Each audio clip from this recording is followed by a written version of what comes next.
sod back with Tom DeLopez from University of Georgia, where we defeated the Bulldogs 18-0. So we thought we'd use Ray today. Our three legends today are also from Georgia, all of whom led us in great sod wins. This is the 55th year of the sod cemetery tradition. This is the 5th year of Sod Talk.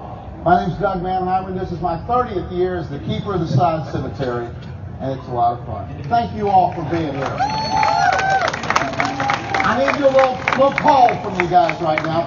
We've started this at 11 today, 1 hour before kickoff. Sometimes we're an hour and a half, and I kind of go back and forth as to what is best, hour and a half or 1 hour. So this is a poll right now. Who thinks it's better to do it 90 minutes before kickoff?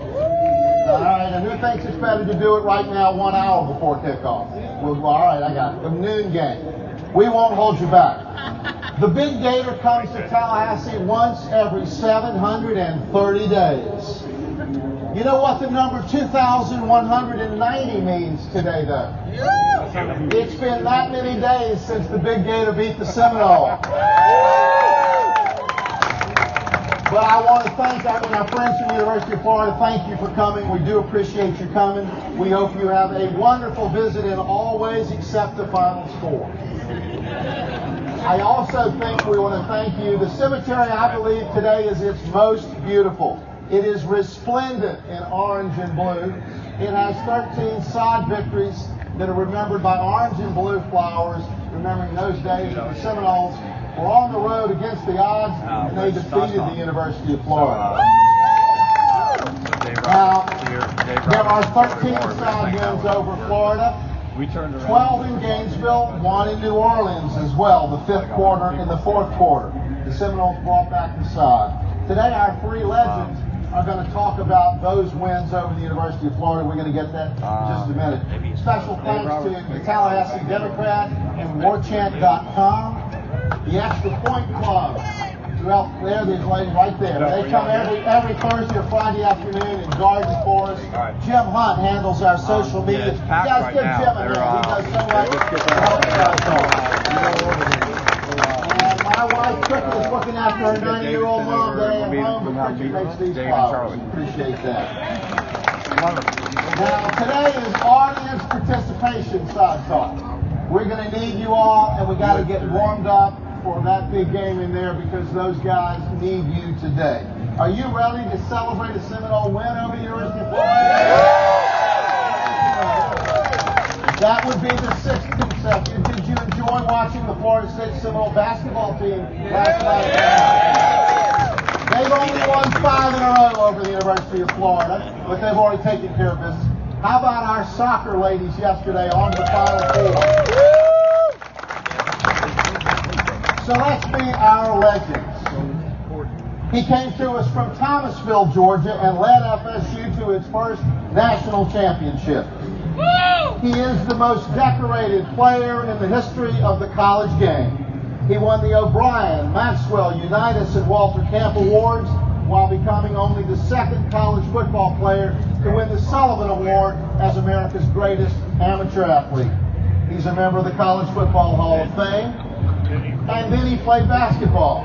He led the Seminoles to a Metro Conference championship and the NCAA 3 times, including the Elite 8. He was an NBA first-round draft pick and an 11-year player in the National Basketball Association. Yeah. Today he coaches basketball right here in Tallahassee at Florida High. Welcome back, 1993 Heisman Trophy winner, Charlie Ward.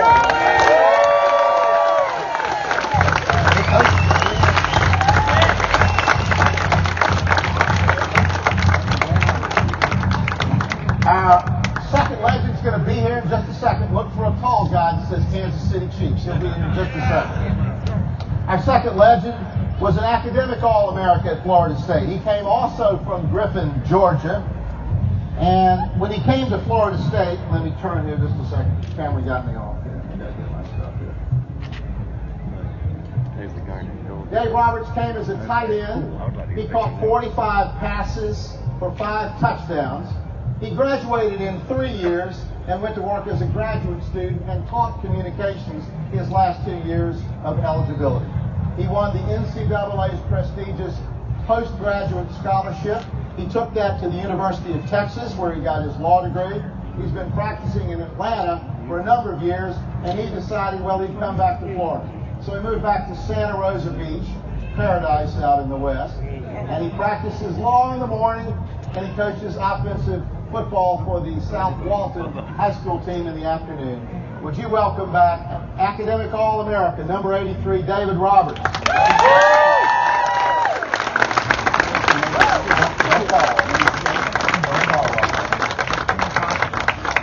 All right, David, you came from Griffin, Georgia. Did you just drive down 19, or how'd you get here? What brought you to Florida State?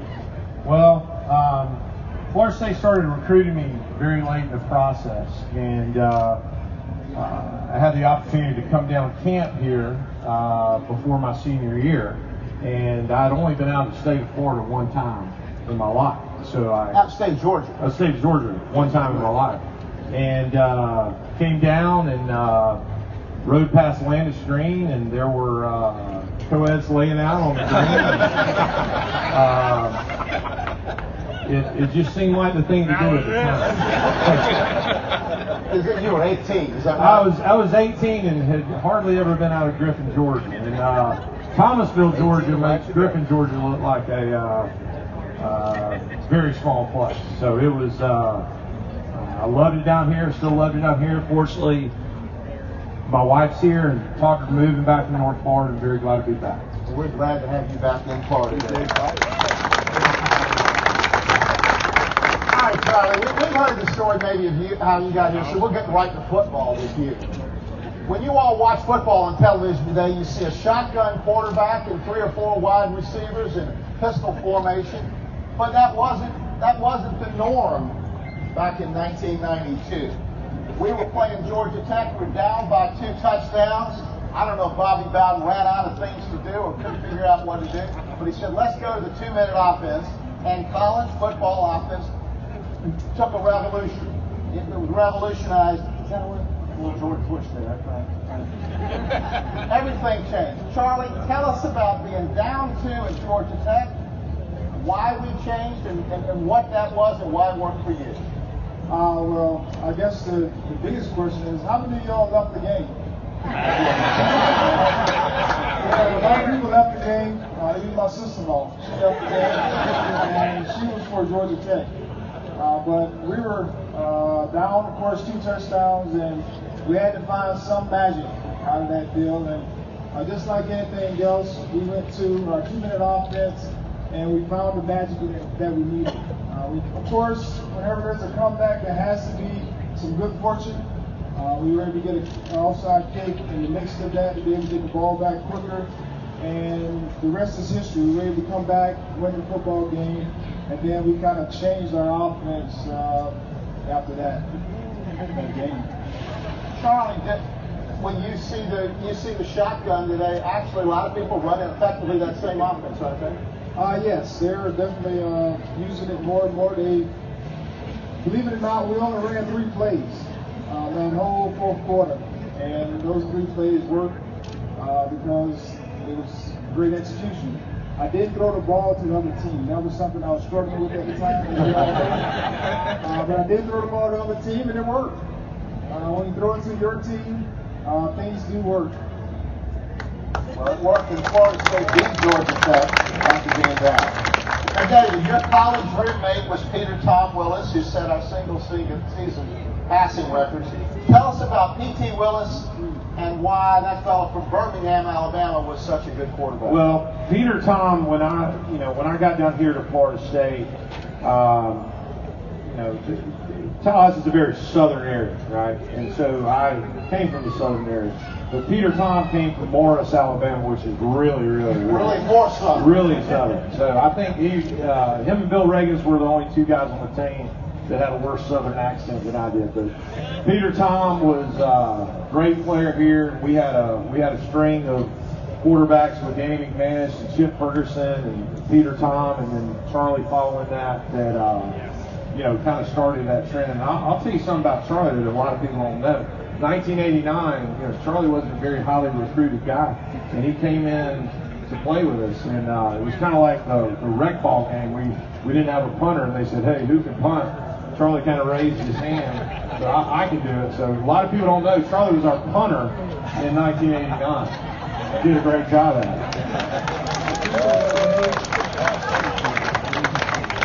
Do you even remember the tight end from Griffin, Georgia? Do you faintly remember him being on your team? Yes, I do. I didn't get a chance to throw to him because he's on the varsity team. The scout team. So I didn't get a chance to throw to him much. But Peter Tom was a guy that I learned a lot from. He was smart. He was the senior quarterback. And I learned a lot from him as a freshman in the quarterback room. And so I was grateful for that class because there's a lot of guys that made me better as a freshman. Even though I didn't get a chance to play quarterback, got a chance to punt for them as a punter on the team. And of course, we started off slow that year, but we picked it up and won 10 straight, I think it was, and the rest was history. We kept our bowl streak alive too. Oh, okay. That's really important. It is. All right, Charlie. In 1993 in Gainesville, we're just doing award highlights today. There are a lot of them. In 1993 in Gainesville, we were up by 6 points, but the Gators were coming back on us. It's 3rd and 10 from the 21. Florida Field, and Steve Spurrier, bless him, said it was the loudest that Florida Field had ever been. It's 3rd and 10 in a roaring swamp, and you break away and you toss it to your teammate Warren Dunn, who runs 79 yards, and the swamp goes from roaring to quiet, except for those in the corner. Tell us what you remember about that play and that day. Well, first I'd like to welcome all of my New York Knicks fans that are in the orange and blue.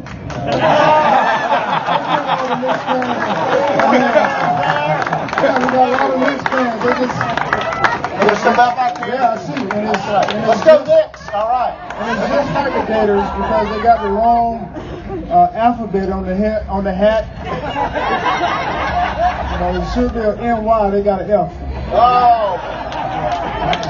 But yes, back to the Gators in Gainesville in '93, which was a game where they had a streak going, 23 games, home winning streak, and our goal was to go in and win the football game because we had bigger fish to fry, which means we were planning to go to the national championship.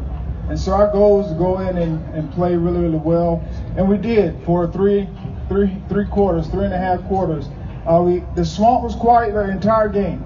It was quiet the entire game until they got a couple late touchdowns in the 4th quarter. And then just that series alone, it became really, really loud.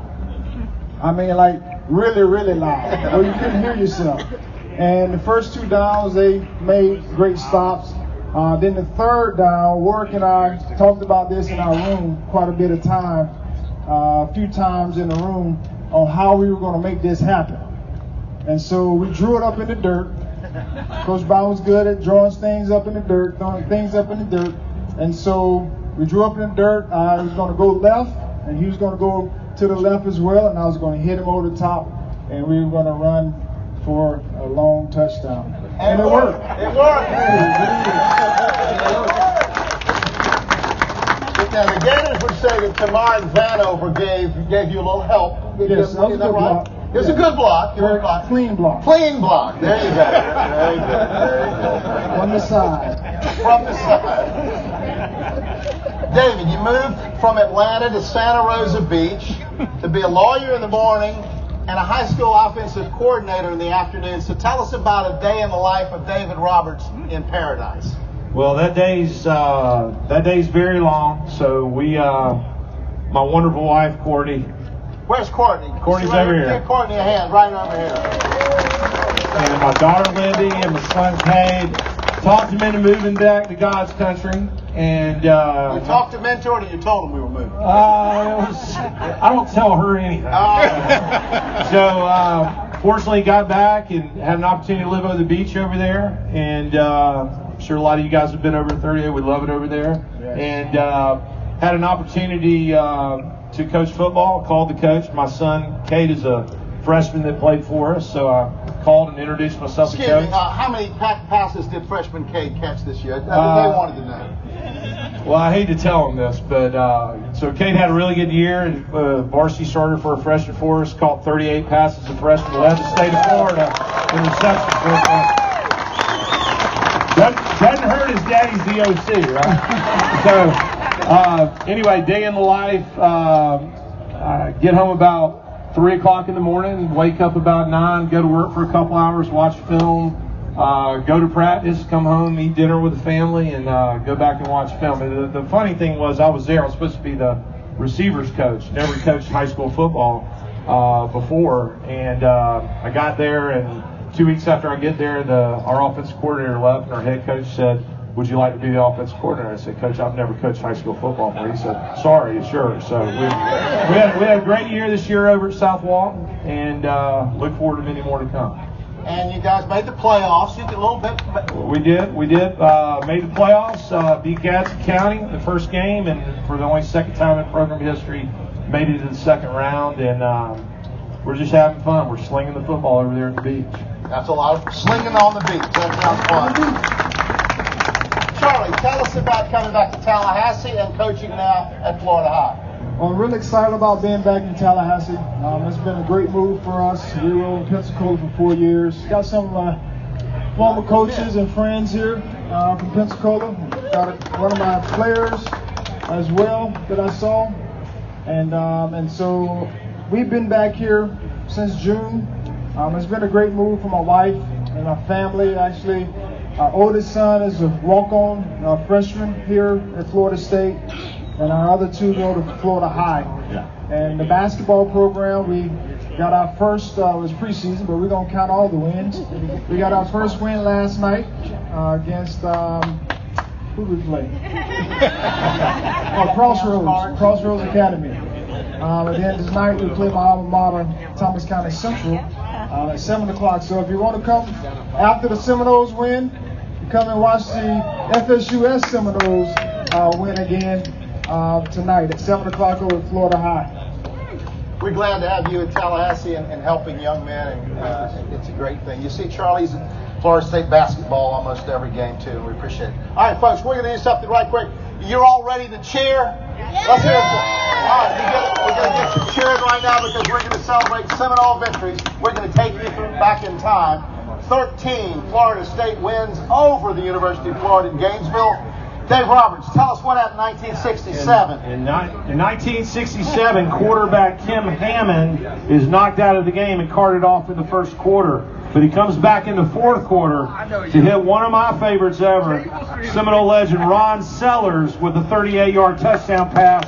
And the Seminoles beat the Gators 21-16 for the first time ever in Gainesville. All right, are you ready? All right. 1977. Charlie, what happened? 1977, quarterbacks Jimmy Jordan and Wally Wooden threw for 344 yards and 3 TD passes to Roger Overby.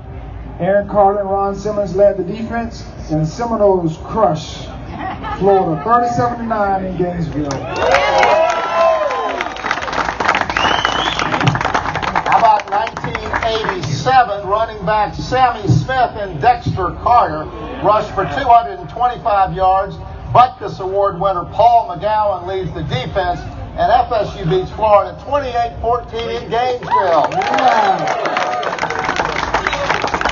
All right, David, 1989, you get this one. This is a good one. Quarterback Peter Tom Willis from Morris, Alabama throws for 319 yards and 3 touchdowns, including a game winner to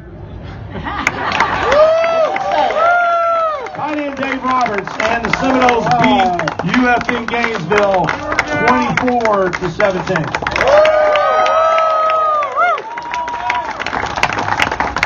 All right, 1993, I think this is yours, Captain Ward. Oh, 1993? Yep. Quarterback Charlie Ward completes 28 passes with 446 yards and 4 TDs, including a 79-yard pass to Ward Dunn. And the Seminoles beat Florida 33-21 in the swamp.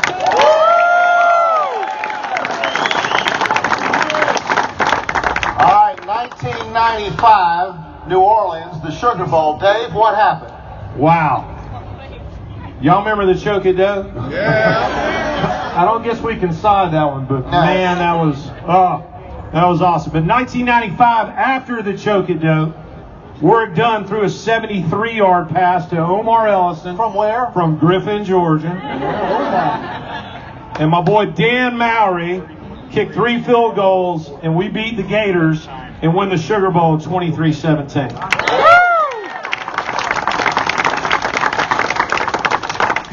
1999 in Gainesville, Seabass, Sebastian Janikowski kicks 3 field goals. Do y'all remember, Sebastian kicked a 50-yarder. They said we were offsides. Sebastian backed up 5 and kicked a 55-yarder. Our buddy Peter Warrick played quarterback and also caught 9 passes. Chris Winkie, Charlie's fellow Heisman Trophy winner, hit Snoop Menace for the game winner, and FSU beats Florida 30-23.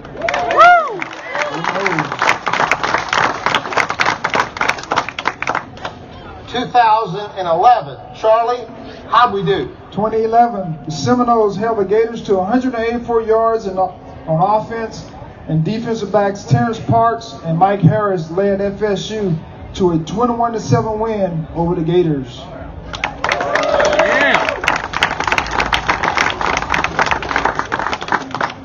2003, quarterback Chris Ricks ran for a touchdown and threw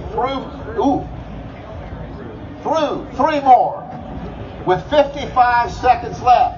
He hit PK Sam, and the Seminoles beat Florida 38-34 in Gainesville.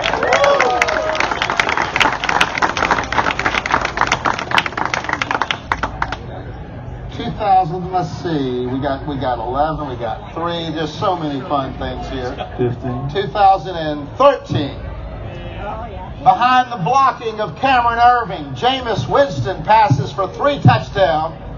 Kelvin Benjamin runs over all sort of Gators. Roberto Aguayo kicked 3 field goals, and the national champion Seminoles beat Florida 37-7.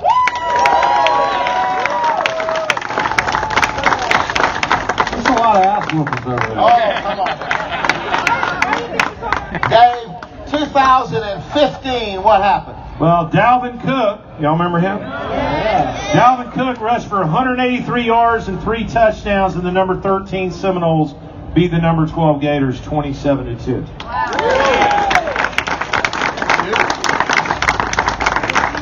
Now, Coach Ward, how about 2017, just last year at Just Florida? last year, 2017, Jacob Pugh and Levante Taylor scored defensive touchdowns, and James Blackman passed for 2 TDs. And FSU won for the 5th straight. How many? 5th. 5th straight win over Florida. Yeah. Now, Dean Moore said that home games are never sod games, because when the other team's supposed to come here, they have 2 chances, slim and none. Let's read it, audience participation. When the other team comes here, they have 2 chances. What are they? Slim and none. Oh, you guys are good. Y'all are really good. Appreciate it. These sod winds, though, make the cemetery its most beautiful today, so get a picture. It is the time when orange and blue looks its very best. So here we are. An epic day. Once every 730 days, the Seminoles go for their 6th straight win over Florida. Charlie, you played with teams that won a lot, but you've also played with some teams that struggled. If you were the coach into today, what would you tell your Seminoles before they hit the field? Well, I definitely have to execute and play with effort. That's what I tell them all the time. My team, regardless if you're winning or losing, the difference between winning and losing is execution and effort. And so that's basically what I would tell them. A lot of effort. David, our team needs a home field advantage today. What do you want to tell these fans before they head in there? I want to tell you guys, I'm so proud to have taken place as part of this rivalry, and just so blessed to that have watched guys like Charlie kind of continue this tradition. We've owned these guys, right? We've owned these guys, and we need to keep doing that. So y'all get behind them today. Y'all, no matter what happens, get behind them today and cheer them on. And we're going to make 6 in a row. It's 730th day.